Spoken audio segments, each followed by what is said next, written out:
여러분 안녕하세요. 민쌤의 아무나 배우고 아무데나 써먹는 아무역사 시간입니다.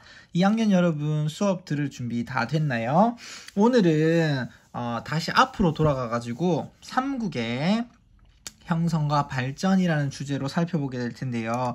오늘은 조금 내용이 많습니다. 교과서도요. 교과서 40페이지부터 54페이지에 이르는 굉장히 많은 쪽을 가지고 이야기를 나눌 거예요. 그래서 여러분들이 조금 부담스러울 수도 있는데 찬찬히 수업을 들어보면 그렇게 어렵지 않게 할 수 있습니다. 자, 그러면 시작을 해볼까요? 자, 오늘의 주제는 뭐다? 3국의 형성과 발전이다 라는 주제입니다. 근데 우리가 이것을 이야기하기 전에 미리 좀 알아두어야 할 내용들이 몇 가지 있어요. 그래서 선생님이 좀 정리를 해볼까 합니다.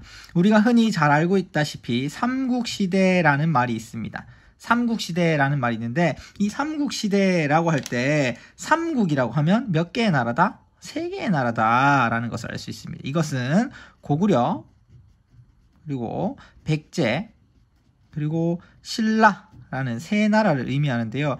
이 삼국시대에 여기 있는 삼국은 우리가 다른 말로 뭐라고도 부르냐면 중앙집권 국가로 성장한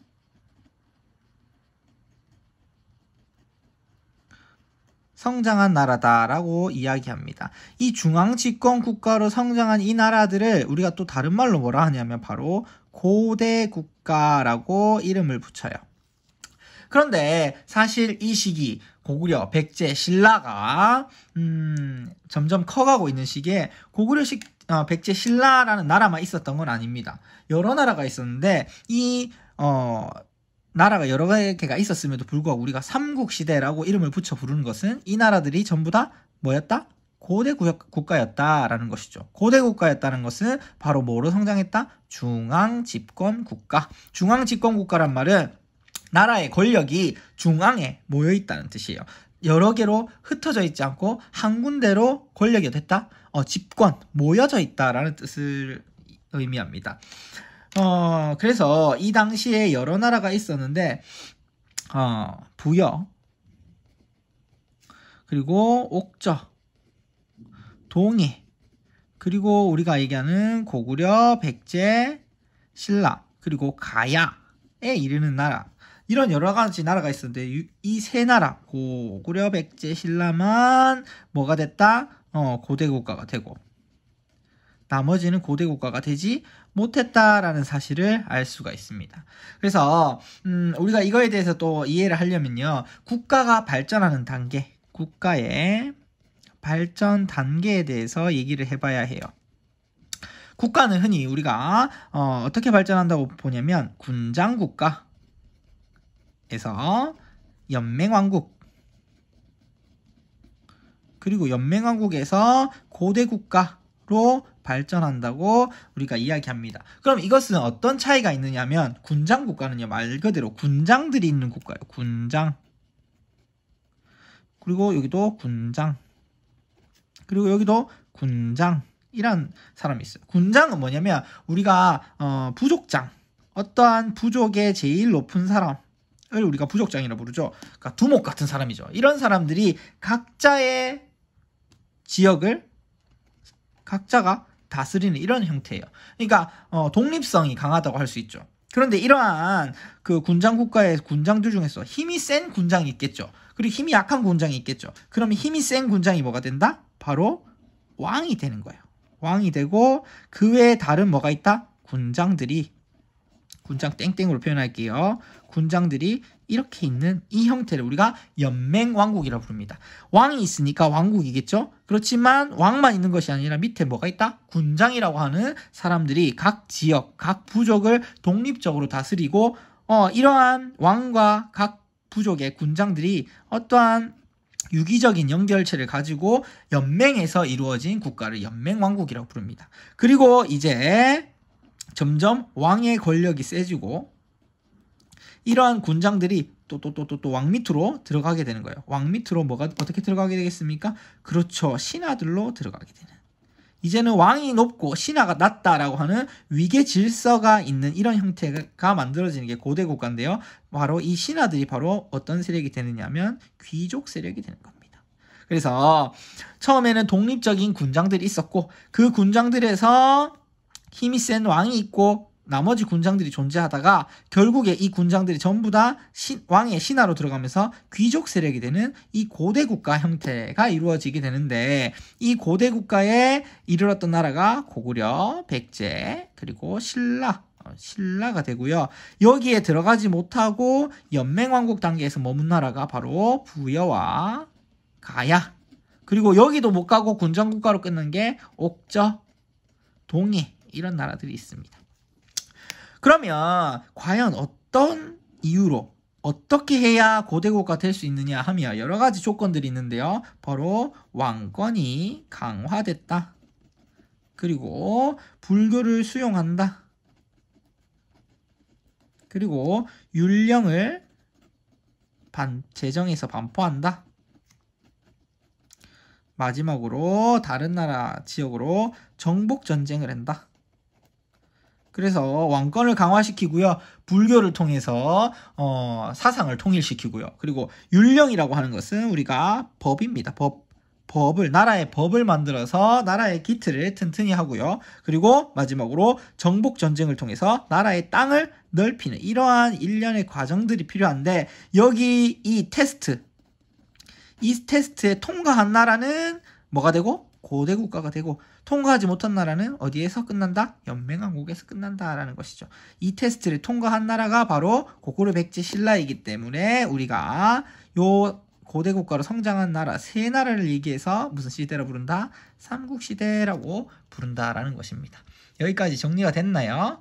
자, 그러면 선생님이 우리가 흔히 얘기하는 고구려, 백제, 신라를 중심으로 해서 이 나라들이 어떻게 형성되고 발전되는지를 선생님이 지도를 통해서 지금부터 살펴보도록 하겠습니다.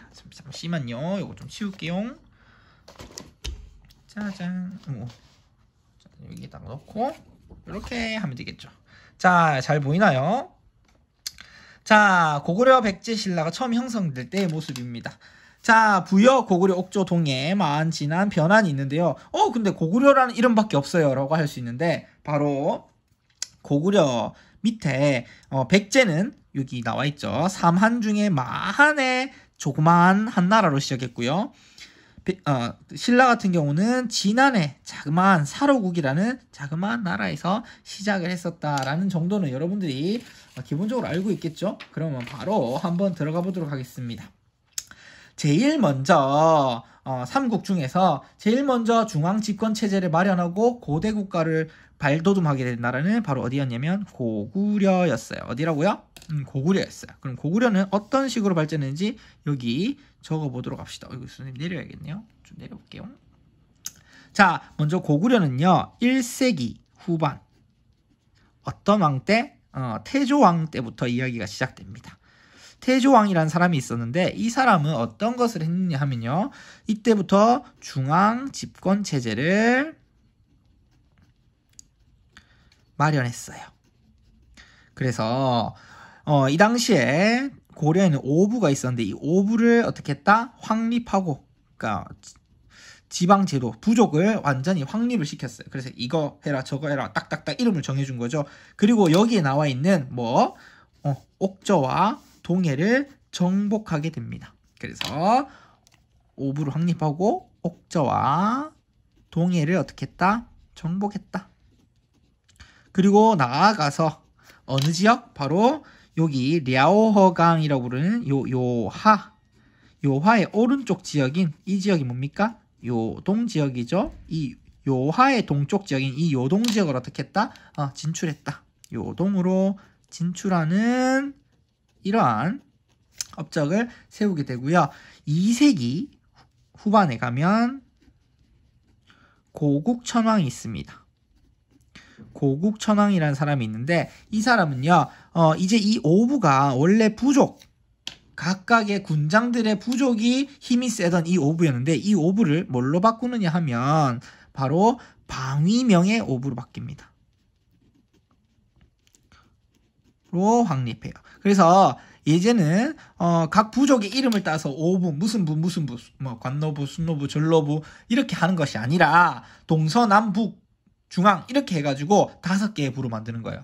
그러면 어떻게 되겠습니까? 기존에 있었던 오부라는 독자성 그리고 독립성이 줄어들고 중앙을 기준으로 해서 그냥 방위명으로 그냥 편리하게 나눈 거예요. 그러니까 행정적인 의미로 방위명을 오부로 만들었기 때문에 중앙 집권이 점점 강해지겠죠.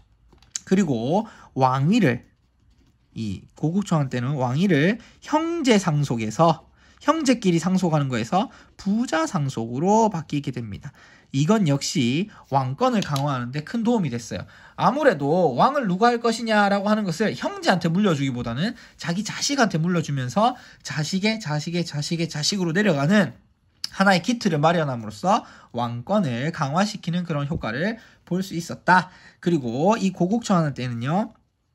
재상이었던 을파소의 건의로 백성들을 위해서 이것저것 백성들이 굶주렸을 때 다른 그 국가에서 그 굶주린 사람들에게 곡식을 대여해주는 진대법이라는 것을 실시하게 됩니다. 그래서 국가가 백성들에게 굶지 말라고 정말 좋은 제도로서 진대법까지 실시해줬다라는 거고요. 4세기에 가면 미천왕이라는 왕이 있습니다. 이 왕은요, 당시 중국 군현이었던 낙랑군을 축출해요. 선생님 여기 적으면 낙랑군은요, 요쯤에 있었어요. 이 낙랑군이 있었는데 원래 고구려하고 백제 사이에 있었는데 이 군현이 중국에서 이 지역을 직접 다스리기 위해서 고조선이 멸망하고 나서 이 지역을 다스리던 곳인데 이것은 한마디로 얘기하면 중국 세력이죠. 맞죠? 중국 세력이니까 이 낙랑군을 축출했다는 말은 중국 세력을 어떻게 했다? 쫓아냈다. 축출했다라는 것을 의미합니다. 그래서 이 지역 고구려 근처에 있었던 낙랑군을 축출하고 이것을 회복함으로써 중국 세력이 이 한반도에서 물러나게 됐다라는 것을 의미합니다. 이렇게 발전을 하고 있었어요. 반면에 여기 나와 있는 백제는요. 원래 사만 중에 하나였던 마한의 조그만 국가로 시작을 했어요. 그런데 백제는 점점점 발전을 해가겠죠. 어떻게 발전했느냐? 3세기 때 고이왕이라는 왕이 있었습니다. 이 왕은요. 좌평제라고 하는 것은 관리들의 이름이에요. 그리고 관등이라고 하는 것은 관리들의 등급을 나누는 겁니다. 즉 1등급부터 제일 높은 등급부터 시작해서 낮은 등급까지 누구는 높은 관리고 누구는 낮은 관리다라고 하는 것을 왕이 딱 정해주는 거예요. 그리고 나라를 이끌어갈 중요한 관리들을 딱 왕이 임명을 해주는 겁니다. 그러면 좌평제와 관등제를 정비했다는 건 누구의 권한이 강해졌다? 그렇죠. 왕의 권한이 강해졌다. 왕이 다 정해준다. 이런 뜻이 되고요. 그 다음에 국가의 기틀을 확립했다라고 할 수 있습니다. 또 하나는 이 관등에 따라서 높고 낮음에 따라서 관리들이 입는 옷을 딱 정해줬어요. 관복제를 정비하게 됩니다. 그리고 율령은 아까 뭐라 했습니까? 나라의 법이라고 했죠. 이 법을 제정했다. 그러니까 나라의 기틀을 잘 다스렸겠죠. 그리고 요 당시 있었던 이 지역 한강의 유역을 어떻게 했다? 한강유역을 어떻게 했다? 완전히 장악했다. 그러니까 나라를 점점 어떻게 한다? 주변국으로 이렇게 자신들이 이제 세력을 확대해 갔고요. 그 당시 원래 마한의 가장 힘센 나라가 목지국이었는데 이 목지국을 공격해서 없애버립니다. 그래서 목지국을 병합하는 이런 업적까지 누가? 백제 고이왕이 이제 하고 있었습니다. 반면에 동쪽의 끝에 이제 치우쳐져 있던 사로국이라는 나라에서 시작했던 신라는요 사실 제일 동쪽에 치우쳐져 있었고 다른 나라 중국으로부터 선진 문물을 받아들이는데 고구려나 백제보다 훨씬 멀었기 때문에 좀 발전이 더딘 편이었어요. 발전이 더딘 편이었다. 그리고 이 시기에 그 신라는요, 박씨와 석씨와 김씨가 교대로 왕위를 차지했기 때문에 굉장히 왕권이 약한 상태였습니다. 그래서 정치적으로 발전이 어땠다? 좀 더뎠어요. 이런 상태였습니다. 그리고 선생님이 밑에 요거는 나중에 이야기할 텐데 여기 구야국이라고 하는 나라를 시작해서 이 밑에 변안이라는 나라가 있죠. 이 나라는 바로 나중에 뭐가 된다? 가야가 되는 나라다라는 것까지 요 지도에서 여러분들이 정리를 해두면 좋겠습니다. 자, 다 정리됐나요? 선생님 시간이 없어서 금방 넘어갈게요.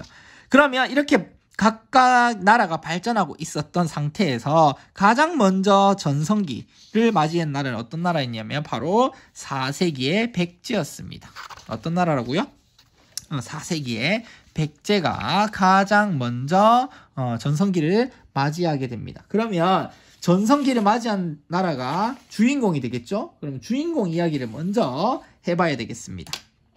자, 이 백제는요, 누구 왕 때 전성기였냐면 4세기 근초고왕이라는 왕이 있었어요.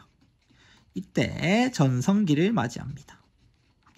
이 근초고왕은요, 형제 상속, 아까 얘기했던 왕위를 형제 상속에서 뭘로 바꿨다? 이 왕도 부자 상속으로 바꿨어요. 아까 얘기했듯이 형제 상속에서 부자 상속으로 바꾸면 왕한테 좋은 거다 나쁜 거다? 좋은 거다. 왕권을 강화시킬 수 있었다라는 거고요. 여기 화살표에도 나와 있다시피 근초고왕 때는 어디까지 진출했다? 남해안까지 진출했다. 진출을 하게 됩니다. 그리고요, 고구려를 공격해요. 쭉 공격하죠. 고구려를 공격해서 당시 고구려 왕이었던 누구를 죽이냐 하면 고국 원왕을 죽이게 됩니다. 그래서 고국 원왕이 전사하게 돼요.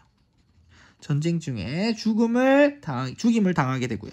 그 다음에 여기 보다시피 규슈 그리고 여기 나와 있는 산둥반도 요서지방 이 지역으로 굉장히 많이 넓혀져 갔는데 당시 왜 하고 중국의 동진이라는 나라와 어떻게 했다? 외교 관계를 맺었다. 외교 관계를 맺어서 성장을 하게 됐고요. 그 다음에 여기 나와 있다시피 여기 보입니까? 쭉 어디까지 진출했어요? 요서지방. 여기가 요하라고 했어요. 강이 있으면 요 강의 동쪽을 요동 부르고 요 왼쪽을 여서라고 부르는데 어디까지 진출을 했다? 요서지방으로 진출을 했다.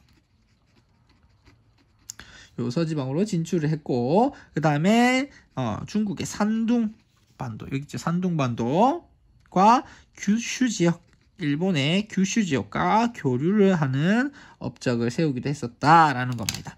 그 다음에 있었던 왕이 침류왕이라는 왕이 있어요. 침류왕이 있는데 이 침류왕은요 불교를 수용했습니다. 그래서 나라의 그 백성들을 불교라고 하는 하나의 종교를 믿게 함으로써 사상적인 통일을 이루어냈다라는 것을 알 수가 있습니다. 자, 그러면 백제 공격을 받은 고구려 이야기를 하지 않을 수가 없겠죠. 고구려 이야기를 한번 해봅시다. 고구려는요 이때 뭐다? 고국원왕이 어떻게 했다? 전사 하고 나서 국가가 침체에 빠집니다. 침체에 빠졌다가 이 침체에 빠진 나라를 되살리기 위해서 한 명이 등장하는데 그 사람이 누구였냐면 바로 소수림왕이었어요. 소수림왕이 등장합니다. 이 사람이 국가의 체제를 어떻게 한다? 정비한다. 자, 우리가 예를 들어서 어떤 내가 있었어. 근데 내가 어디 막 놀러 갔다가 다른 어디 힘센 사람한테 막 근육이 우락부락한 사람한테 한 대 빵 빵 하고 주 터졌어. 그러면 내가 언제 복수를 해야겠다라고 해야겠죠. 그런데 내가 말라깽이야. 뼈밖에 없어. 그리고 근육도 없고 싸움 기술도 없으면 지금 바로 막 달려가고 또 싸우면 또 질 거잖아요. 그러면 어떻게 됩니까? 그렇죠. 운동도 하고 밥도 잘 먹고 잠도 잘 자고 그리고 몸을 잘 키우고 싸움 기술도 배워가지고 만반의 준비를 한 다음에 빵 하고 싸워야 되겠죠. 그 만반의 준비를 하게 한 왕이 언제다? 누구다? 소수림왕이었다. 그럼 어떤 준비를 했느냐 하면 첫 번째 불교를 수용합니다. 불교를 수용해가지고 나라를 어떻게 발전시켜 보려고 하고요. 두 번째 또 뭐 합니까? 그렇죠. 태학이라고 하는 지금으로 치면 대학교 같은 거요. 나라에 공부를 잘하는 사람들을 길러낼 수 있는 학교를 설립하고요. 그리고 세 번째 뭐다? 율령. 법을 만들어서 율령을 반포하는 이러한 힘을 빡 기르는 이런 열심히 노력을 누가 했다? 바로 소수림왕이 했다라는 겁니다. 자, 그러면 쭉 올려서 마지막 신라 이야기를 해볼까요? 신라는 여전히 힘이 약한 상태였긴 했지만 4세기에 이르러서 내물왕이라고 하는 왕이 등장하면서 좀 발전하는 모습을 보여요. 뭐냐 하면 이때 박석, 김, 세 성씨가 왕위를 차지하다가 김씨가 왕위를 세습하게 됩니다. 그러니까 이제 왕이 여러 명의 성씨가 돌아가면서 하는 게 아니라 하나의 성씨에서 하니까 그 하나의 성씨 김씨 왕의 왕권이 강화될 수 있었겠죠. 그리고 이때에 마립간이라고 하는 칭호를 사용합니다. 원래 신라에서는 왕을 이르는 말이 거서간, 차차웅, 이사금 이런 이름이었어요. 그런데 이 마립간의 이름이 이 마립간이 무슨 뜻이냐면 대군장, 아주 큰 군장이다라는 뜻의 마립간을 사용하게 되면서 왕권이 조금 강화되는 모습을 보입니다. 그 전에 이사금이라는 말의 뜻은 연장자, 즉 나이가 많은 사람이다라는 정도밖에 안 됐었거든요. 근데 이제 마립간의 칭호는 뭐다? 대군장, 아주 군장들 중에서도 큰 군장이다라고 하는 이름으로 딱 못을 박아놨으니까 굉장히 성장했다라는 느낌이 물씬 들지요. 그리고 우리가 좀 이따가 얘기하겠지만 요 신라 내무랑 시기에는요 고구려가 신라 내정을 간섭하게 됩니다. 신라 내정을 간섭해요. 그래서 첫 번째로 좋은 점도 있어. 뭐냐 하면 고구려를 통한 중국 문물을 뭐 할 수 있다? 수용할 수 있다라고 할 수 있는 좋은 점도 있었던 반면에 대신에 어땠다? 고구려의 영향을 많이 받았다. 그래서 정치적 지배를 받았다.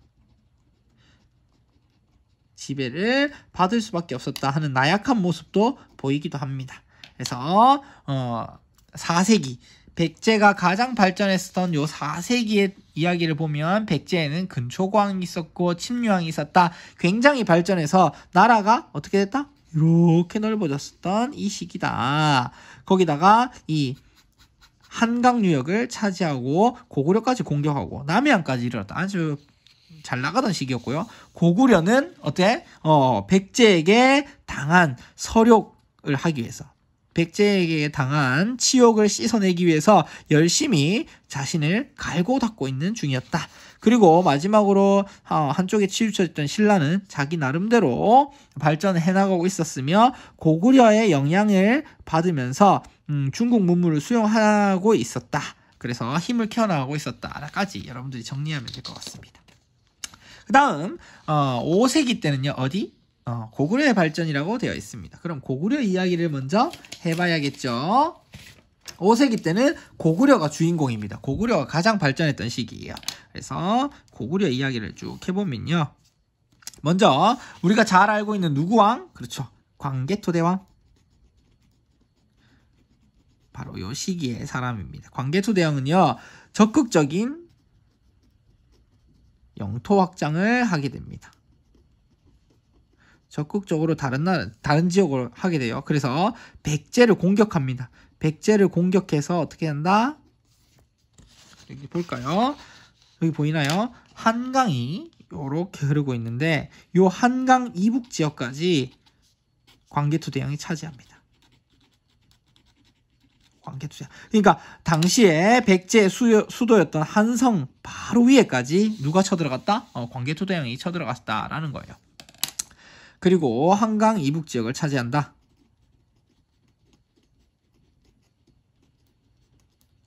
그리고요, 아까 얘기했던 것처럼 신라가 고구려의 지배를 받게 됐다고 했는데, 그 당시 무슨 일이 있었냐면, 요 신라 있죠? 요 신라에 왜 일본이 막 쳐들어왔어요. 일본이 쳐들어와가지고 신라를 괴롭히니까, 여기 안 보이나요? 일본이 왜가 신라를 공격을 했어요. 공격을 해가지고 신라가 막 괴롭히니까 어떻게 하냐면, 어떻게 한다? 신라 내무랑이 구원병을 요청합니다. 광개토대왕한테요. 우리 지금 왜가 쳐들어와가지고 쑥대밭이 됐어요. 우리 좀 도와주세요. 라고 얘기하니까 광개토대왕이 보내줬어요. 그래서 어떻게 한다? 왜를 격파합니다.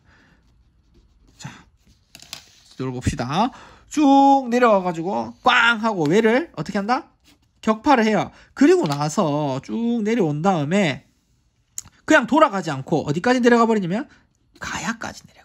어디까지 내려갔다고요? 가야까지 내려가요. 그리고 나서 어떻게 한다? 가야.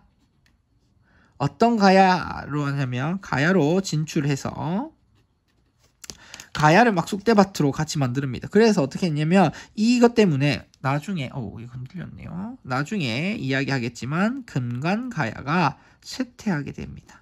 자, 우리 좀 이따가 가야 이야기할 때 같이 이야기합시다. 그리고 나서 후연. 당시 여기 있죠. 후연. 이 후연을 어떻게 합니까? 공격합니다. 후연을 공격하고 이 후연이 있었던 자리 이 지역 어디? 요동 지역을 차지합니다. 요동 지역을 차지하는 것까지 광개토대왕이 하고요. 광개토대왕의 아들이었던 누구? 그렇죠. 장수왕. 오래 살았다고 해서 이름 붙은 장수왕은요. 수도를요. 평양성으로 천도합니다. 원래 수도가 국내성이었는데 어디로 옮겼다? 국내성에서 평양성으로 옮겼어요. 자, 수도를 어디로 옮겼습니까? 북쪽으로 옮겼습니까? 남쪽으로 옮겼습니까? 그렇죠. 남쪽으로 옮겼죠. 그 말은 어디로 내려가겠다? 남쪽으로 내려가겠다라는 것을 의미합니다. 그래서 우리가 이것을 남진정책이다라고 불러요. 남쪽으로 진출하는 정책, 남진정책을 펴게 됩니다. 그래서 또 백제를 또 공격해요. 백제를 공격해서 이제는 어떻게 하느냐? 한성을 함락시켜버립니다. 그리고 이 당시에 왕이었던 누구? 백제의 계로왕을 죽입니다. 그래서 계로왕이 전사당하게 된다. 그리고 나아가서 한강 하류 지역뿐만 아니라 한강의 상류 지역까지 차지하게 되는데 이 차지했다는 것을 우리가 뭘 아냐면 여기에 비석이 하나 있어요. 이 비석을 보면 알 수가 있습니다. 이 비석이 충주에 있는 고구려비입니다. 그래서 충주 고구려비라고 하는 이 비석을 보면 고구려가 어디까지 내려왔다? 한강 상류까지 내려왔다라는 사실을 알게 됩니다. 자, 그래서 광개토대왕 그리고 장수왕이 이르는 두 왕 동안 고구려는 엄청 넓은 이만큼 해당되는 이 땅을 다 차지하고 뭘 맞이했다? 전성기를 맞이했다라는 걸 알 수 있습니다. 자, 세 나라 중에 고구려가 이만큼 강력해졌으니까 다른 두 나라는 어떻게 할까요? 뭔가 해야 될 일이 있겠죠. 그래서 어떻게 하느냐 하면 백제와 신라 사이에 뭐가 맺어진다? 나제 동맹. 신라와 백제가 맺은 동맹이다 해서 나제 동맹이 맺어져요. 그래서 백제는 계로왕이 죽고 나서 그 전에 나제 동맹이 있었고요. 나제 동맹이 있어서 잘 해보려고 했지만 잘 안 돼서 결국에 계로왕이 죽었다. 죽고 나서 이 말은 한성이 함락됐다는 뜻이죠. 함락되고 나서 이제 수도를 잃어버렸으니까 수도를 천도해야겠죠. 어디로 천도하느냐? 웅진, 지금의 공주 지역으로 천도를 하게 됩니다. 그리고 이 공주 지역에서 웅진에서 새롭게 열심히 노력해 보려고 했던 왕이 있었는데 그 왕이 바로 5세기 후반의 동성왕입니다. 동성왕. 이 동성왕은요, 중국 남조와 교류하고 그래서 외교를 맺으려고 노력을 했고요. 그 다음에 신라하고 동맹을 더 굳건한 동맹을 만들려고 합니다. 그래서 그냥 동맹 맺지 말고 우리 혼인 동맹 맺자 라고 해서 우리 딸 하나 줄 테니까 너가 아들 하나 줘. 그래갖고 둘이 사돈 맺자. 사돈 맺으면 우리가 더 끈끈하게 동맹을 맺어야 된다. 이렇게 해서 신라와의 동맹을 강화했다라는 거예요. 그리고 신라는요, 이 당시에 낮의 동맹 정도만 여러분들이 알아두면 되겠습니다. 눌지왕 때입니다. 자, 고구려가 이렇게 했을 때 나름 백제하고 신라는 자신들이 살아남기 위해서 어떻게 한다? 낮의 동맹을 맺고 고구려에 대항하려는 모습을 보인다까지 5세기 정리해 두면 됩니다. 자, 다음 넘어갑시다. 다음은요, 6세기 이야기입니다. 이제 주인공 할 사람이 누구 남았죠? 그렇죠. 신라 남았죠. 신라에 대해서 마지막으로 살펴보도록 하겠습니다. 자, 신라는 이렇게 돼 있습니다. 여기 보면 진흥왕 이전의 영토 요만큼 하고 진흥왕 때의 영토 확장 그리고 나중에 잃었던 영토 이렇게 나눠져 있는데 여러분들 그냥 참고만 해두면 좋을 것 같아요. 자, 선생님이 신라를 이쪽으로 좀 뺄게요. 신라는요 6세기 때 지증왕 때 이제 나라를 완전히 좀 개혁하려는 모습을 보입니다. 그래서 이때 국호를요, 그전에는 사로국 이렇게 불렀는데 국호를 아예 신라라고 정하고요. 이때부터 마립관 대신에 무슨 칭호를 쓰냐면 왕이라는 칭호를 사용하게 됩니다. 그리고 지방 통치 조직을 정비하고요.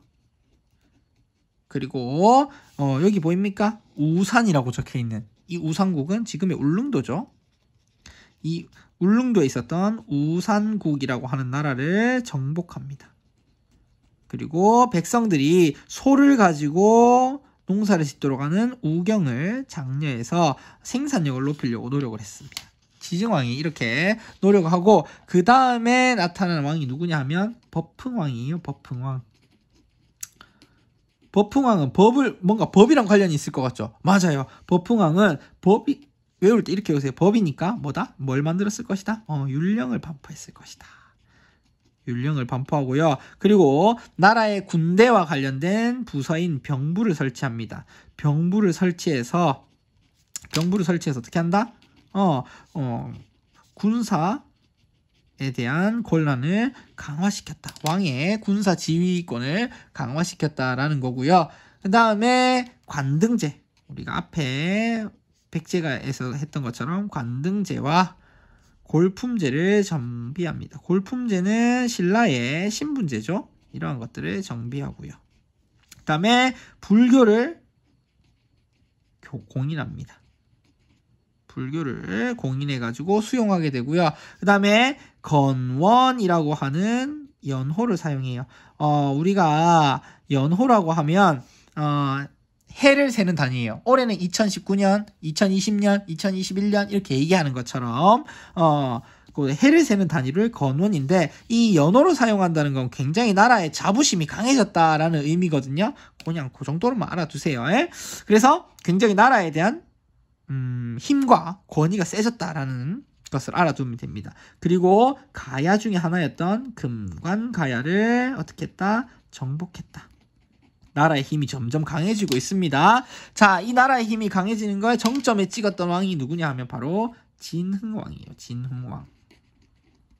진흥왕인데 이 진흥왕은 황룡사라고 하는 절을 건축하고요. 그래서 위엄을 뽐냈고요. 그 신라의 젊은 그 청년들을 모아가지고 화랑도를 어떻게 했다? 조직해가지고 화랑도를 조직해서 이 화랑들로 하여금 열심히 군사훈련 무술을 갈고 닦게 해서 나중에 신라가 삼국 통일을 할 수 있는 계기를 마련합니다. 그리고 이 진흥왕은요, 백제 성왕하고 백제 그 당시 왕이었던 성왕과 연합해서 고구려를 공격합니다.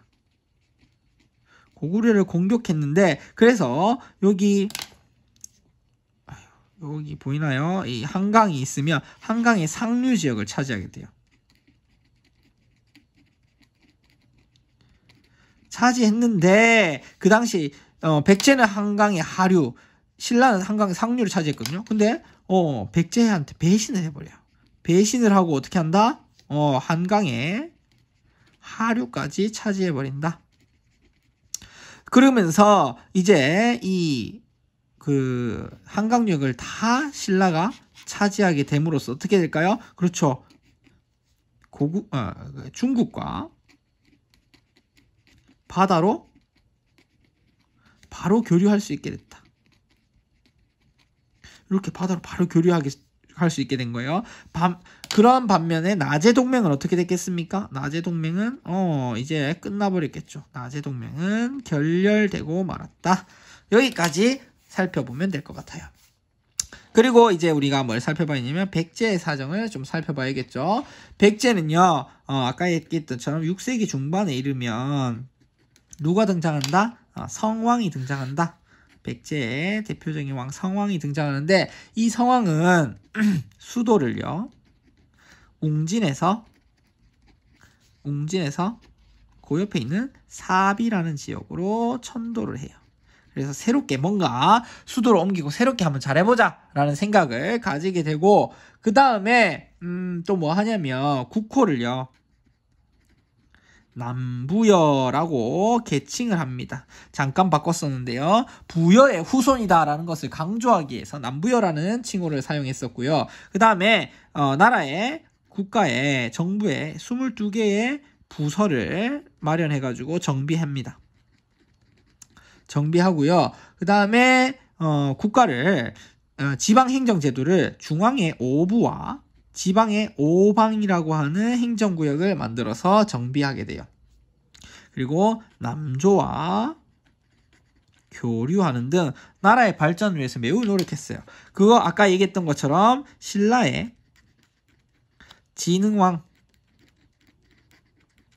진흥왕과 연합해서 어떻게 했다? 한강 하류 지역을 차지했었으나 어떻게 했다? 신라가 배신하는 바람에 뺏겼어요. 뺏기고 분한 성왕이 어떻게 우리와의 약속을, 나제 동맹을 이렇게 한순간에 배신할 수 있어? 내 신라 가만두지 않겠어 해가지고 신라를 쳐들어갔다가, 여기 보입니까? 이 관산성이라고 하는 전투에서, 관산성 전투에서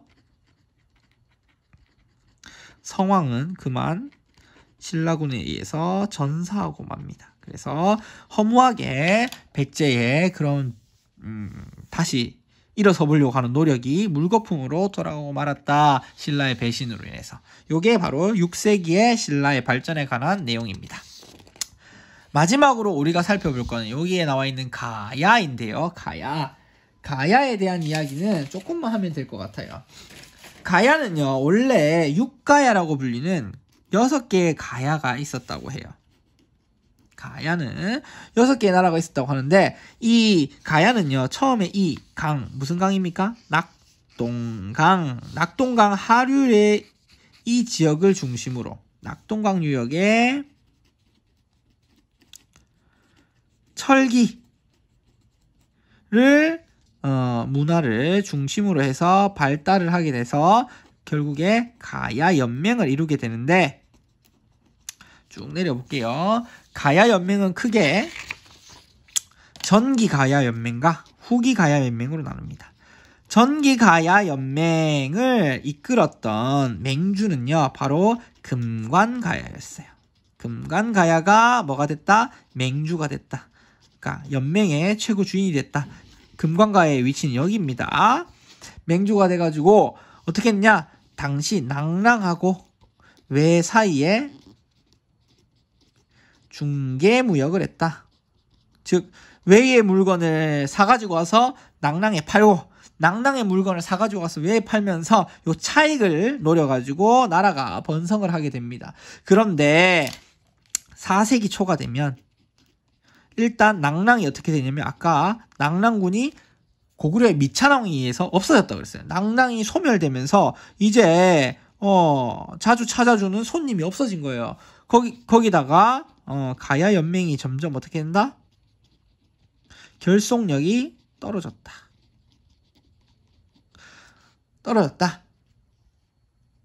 그리고 거기다가 광개토 대왕의 원정으로 인해서 금관가야가 어떻게 된다?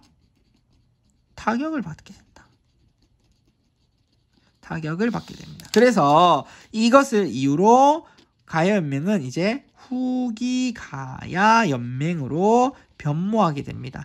후기 가야 연맹의 중심지는 이 지역에 있는 여기가 김해 지역, 김해의 금관가야였다면 여기는 현재 경북 고령의 대가야입니다. 대가야. 지금 고령읍은 대가야읍으로 이름을 바꿨죠. 그래서 이렇게 중심지가 이동하게 됩니다. 그래서 대가야가 뭐가 된다? 맹주가 되는 후기가야 연맹으로 바뀌게 되는데요. 이 대가야는요, 일단 철 생산이 있었어요. 그러니까 부유한 지역이었죠. 거기고 그 광개토 대왕의 고구려 원정에 있어서 고구려 공격에 피해가 있었다 없었다? 피해가 없어가지고 나라에 거의 이 지역은 피해를 받지 않았어요. 그래서 이제 중심지가 서쪽으로 옮겨갔으니까 가야 연맹의 판도도 바뀌게 됩니다. 그래서 이런 식으로 바뀌게 돼요. 나중에 후기 가야 연맹은 이런 식으로 위치가 낙동강 아예 서쪽으로 이동을 하게 됩니다. 그래서 소백산맥, 우리가 여기에 있는 산맥이 소백산맥이죠. 소백산맥 서쪽과 그리고 여기를 흐르고 있는 강, 섬진강 지역으로 어떻게 된다? 방면으로 세력을 확장해 나갑니다. 그리고 당시 중국의 남조 그리고 일본 외에 교류하면서 사신을 파견하기도 했었습니다. 그래서 어떻게든 살아남아 보려고 했는데 문제는 6세기 이후에 백제와 신라가 성장을 하게 되면서 가야가 더 이상 펼쳐져 나갈 데가 없게 되고요. 세력이 약화됩니다. 어디가 세력이 약화된다고요? 가야는 세력이 약화돼요. 그래서 결국에 532년 신라의 버풍왕이죠. 버풍왕 때 여기 밑에 있었던 금관가야 먼저 멸망하게 되고요. 562년 신라왕으로는 진흥왕이죠. 진흥왕 때 대가야가 멸망함으로써 가야라고 하는 연맹은 결국에 우리 역사에서 완전히 사라지고 말았다라는 것까지 가야의 역사까지 살펴봤습니다. 선생님 거의 43분, 그러니까 1시간 내도록 썼어요. 그래서 오늘은 특별히 여러분들이 해야 할 거는 없고요. 다만 꼭 읽어줬으면 좋겠다라는 게 있어요. 그게 뭐냐면 여러분들 교과서 46페이지에 보면 아니 46페이지 아닙니다. 46페이지 말고 54페이지에 보면 삼국의 중앙 집권화와 가야 연맹의 멸망이 있어요. 요 한 걸음 더를 보고 거기 활동 물음 있죠. 질문 있죠. 질문 1, 2, 3번을 댓글로 남겨주길 바랍니다. 여러분들 너무 고생 많았고요. 다음 시간에는 삼국의 문화와 대외 교류에 대해서 살펴보도록 하겠습니다. 여러분들 잘 지내요. 안녕.